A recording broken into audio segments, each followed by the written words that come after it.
Hi అండి, నమస్తే. నేను మీ అరుణశ్రీని. Welcome to my channel. ఈరోజు మనము పుదీనా పచ్చడి చాలా టేస్టీగా ఎలా తయారు చేసుకోవాలో చూద్దాము. ఈ పచ్చడిని వేడివేడి అన్నంలో నెయ్యి వేసుకొని తింటే చాలా టేస్టీగా ఉంటుంది.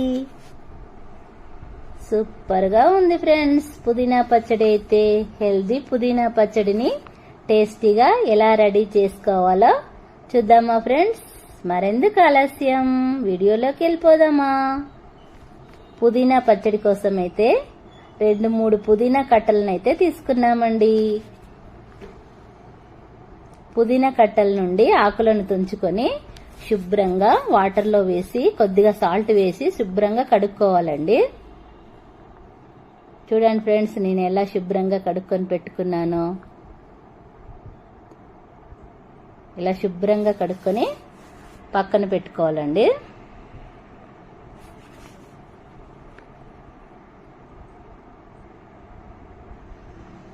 మనము పుదీనా ఆకులకు సరిపడా ఎండుమిర్చిని కూడా రెడీ చేసి పక్కన పెట్టుకోవాలి. మనం పుదీనా పచ్చడికి ఏమేమి కావాలో ఇక్కడ నేను మీకు చూపిస్తున్నాను ఫ్రెండ్స్. ఎండుమిరపకాయలు, కొత్తిమీర, వెల్లుల్లి రెబ్బలు, జీలకర్ర, ధనియాలు, వేడి నీళ్ళలో నానబెట్టుకున్న చిన్న నిమ్మకాయ సైజు చింతపండు ఇలా ప్రిపేర్ చేసి పెట్టుకున్నానండి ముందుగా. చూడండి ఫ్రెండ్స్ ఎలా రెడీ చేసుకున్నాను.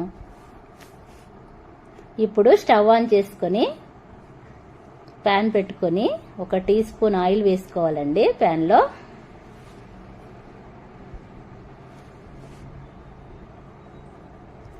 ఆయిల్ వేడయ్యాక 2 టేబుల్ స్పూన్ల ధనియాలు,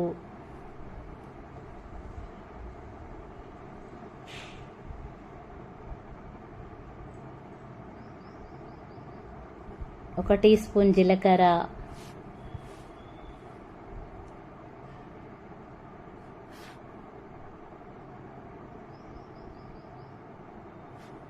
1 టేబుల్ స్పూన్ నువ్వులు,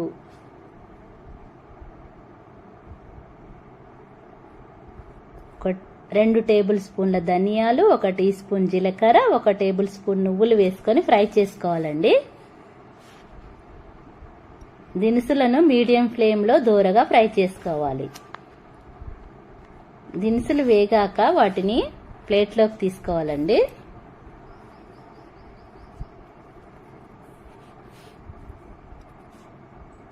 ఇప్పుడు అదే ప్యాన్లో ఎండుమిరపకాయలను వేసుకొని ఫ్రై చేసుకోవాలి.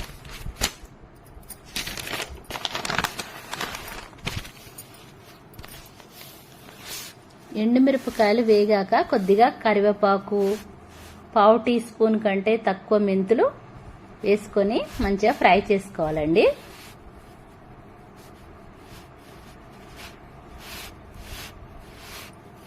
ఇలా ఫ్రై చేసుకున్నాక వీటన్నిటిని కూడా తీసుకొని పక్కన పెట్టుకోవాలి.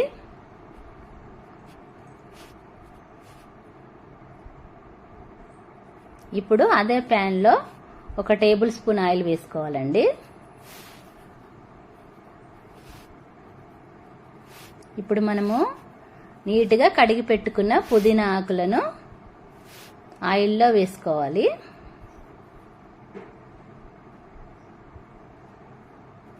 పుదీనాలోని వాటర్ అంతా ఇంకిపోయే వరకు ఫ్రై చేసుకోవాలండి.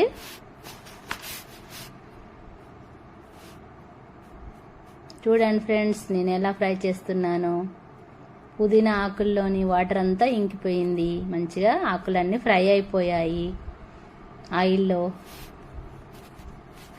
ఇలా ఫ్రై అయిపోయాక స్టవ్ ఆఫ్ చేసుకొని పక్కన పెట్టుకోవాలండి. ఇప్పుడు మిక్సీ జార్ తీసుకొని మిక్సీ జార్లో ఎండుమిరపకాయలు, మనము ఫ్రై చేసుకున్న దినుసులు,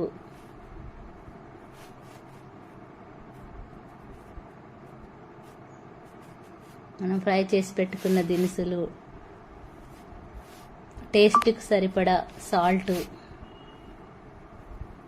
పచ్చి వెల్లుల్లి రెబ్బలు ఇవన్నీ వేసుకొని మెత్తగా మిక్సీ పట్టాలి.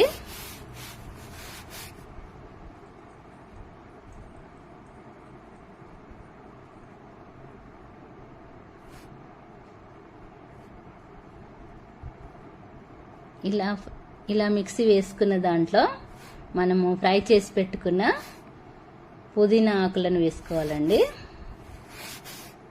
మనం చింతపండు నానబెట్టి పెట్టుకున్నాం కదా, దాన్ని కూడా ఇందులోనే వేసుకోవాలి. మొత్తం మిక్సీ పట్టాలండి మెత్తగా. ఇలా మిక్సీ అయిపోయాక పచ్చడిని పక్కన పెట్టుకోవాలి ఒక బౌల్లో. తర్వాత పోపు కూరకైతే చిన్న బౌల్ పెట్టానండి నేను స్టవ్ పైన. 1 టేబుల్ స్పూన్ ఆయిల్ వేసాను.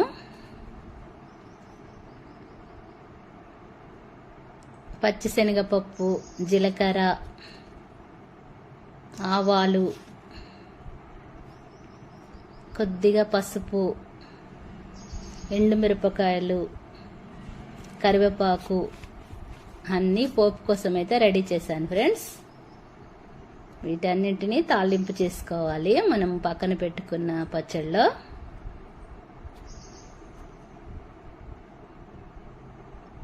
తాలింపు పెట్టేశాం ఫ్రెండ్స్ పచ్చడిలో.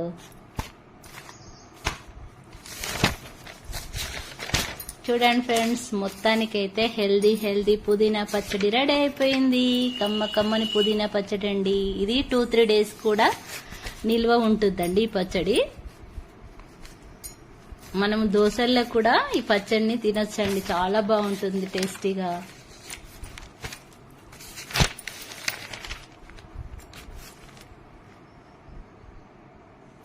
చూడండి ఫ్రెండ్స్ ఎంత బాగుందో. సింపుల్ అండ్ టేస్టీ పుదీనా పచ్చడి హెల్దీగా ఉంటుందండి. హెల్త్ కూడా చాలా మంచిది. డైజెషన్ ప్రాబ్లం ఉన్న వాళ్ళకైతే సూపర్గా